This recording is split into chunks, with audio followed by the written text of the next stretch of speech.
Oh, hello, this is Tak Chong from Walk with Tak. Welcome to my YouTube channel. If you enjoyed this video, please like, subscribe, and share.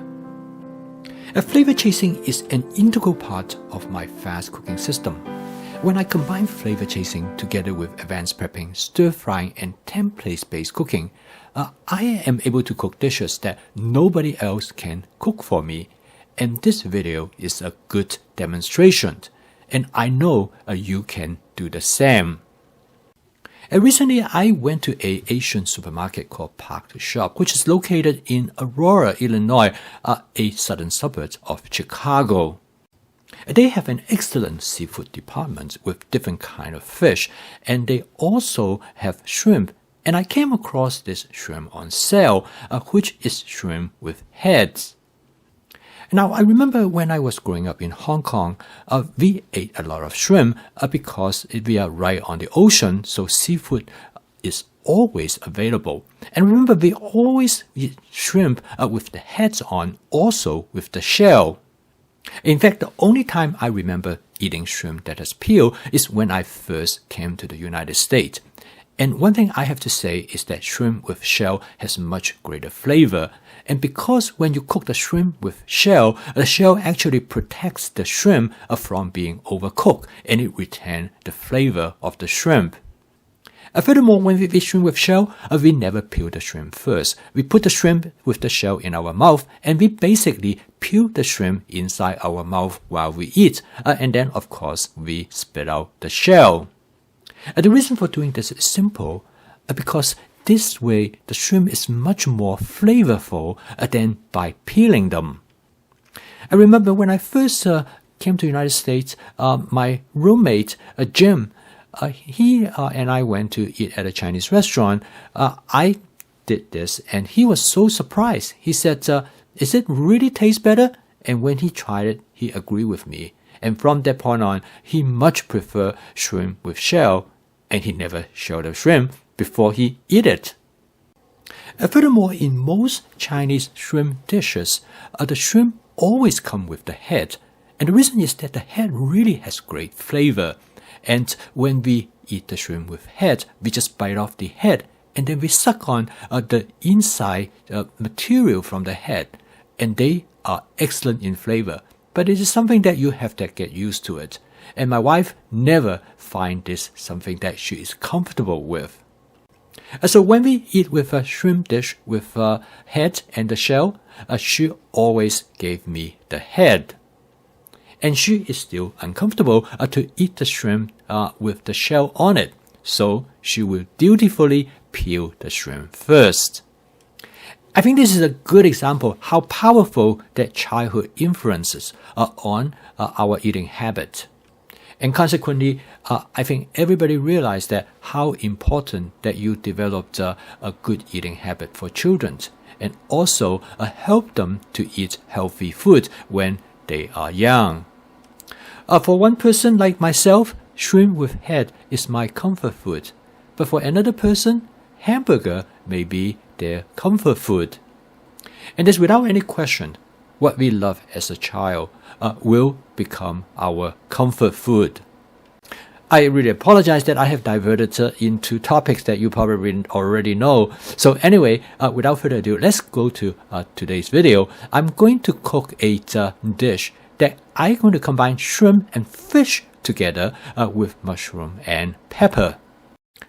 I cooked this dish in my Cuisinart 14-inch stainless steel wok. After I heat up the wok, I add about 2 tablespoons of canola oil. Now you can use any oil that you prefer as long as it has a sufficiently high smoking point.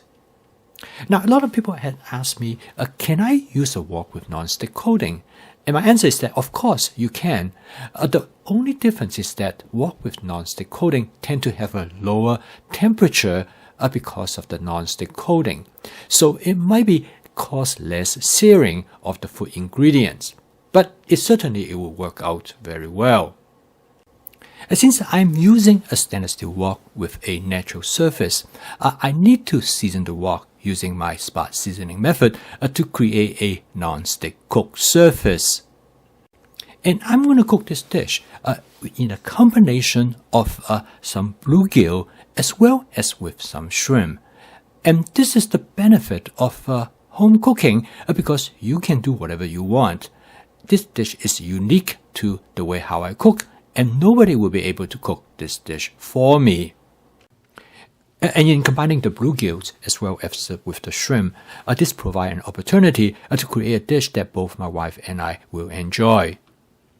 So in this case, we can create a dinner that both of us can find it satisfactory. She enjoyed the bluegill, how it is being shallow fried, and I can use the wok, the extra space to cook the shrimp. I really enjoy the functionality of this wok with its larger flat surface area, so it can be double to use as a small frying pan. And the end result is that I can cook two separate ingredients together in the same wok.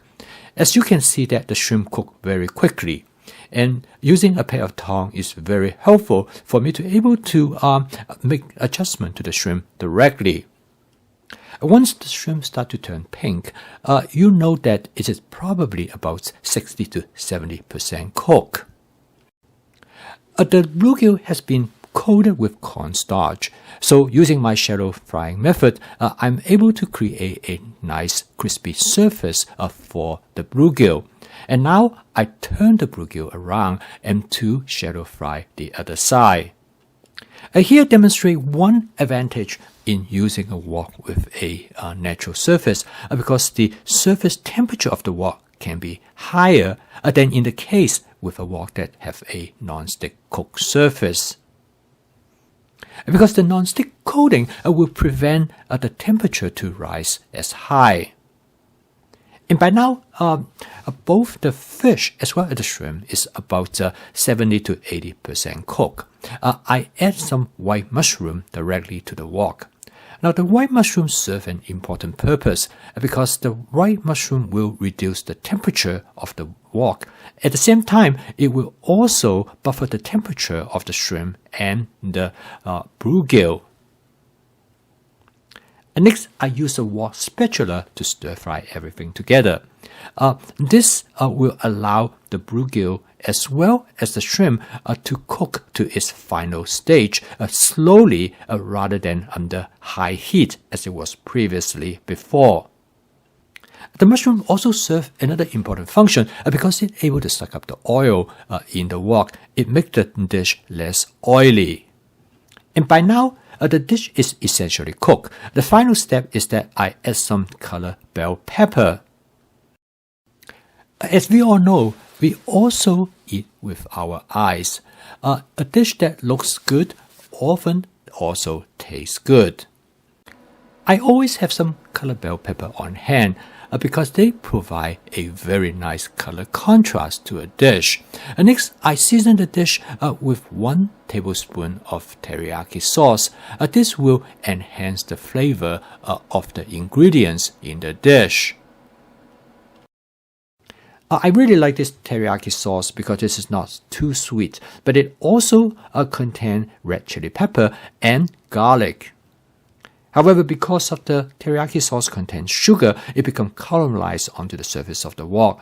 So I use my water squeeze bottle to add a little bit of water to spot clean the surface area. And this not only will return the flavor back to the dish, but it also makes cleaning much easier later on. This dish is very fast to cook. It takes only about 5 minutes. Recently, one reviewer asked me, why do I use a pre-made sauce rather than make the sauce myself, such as using vinegar, sugar, garlic, and as well as some other basic ingredients. And I agree with him, the comment that no respectable cook will actually use pre-made sauce to flavor their dish. And my answer to this point is that, yes, I agree with him totally, and I know by using each individual ingredients, you are able to much better to control the flavor of the sauce. But at the same time, I think for people who want the efficiency, and sometimes using pre-made sauce actually is not a bad idea at all. And for me, efficiency is an important aspect of home cooking, because if I know that I can cook a dish, able to do it intuitively and spontaneously in less than 5 minutes, I will be more likely to cook rather than go to fast and processed food. So I post a video each day to help you to make home cooking as part of your daily routine. If you'd like to learn more about my fast cooking system, please subscribe to my YouTube channel. So keep on cooking. I will see you tomorrow.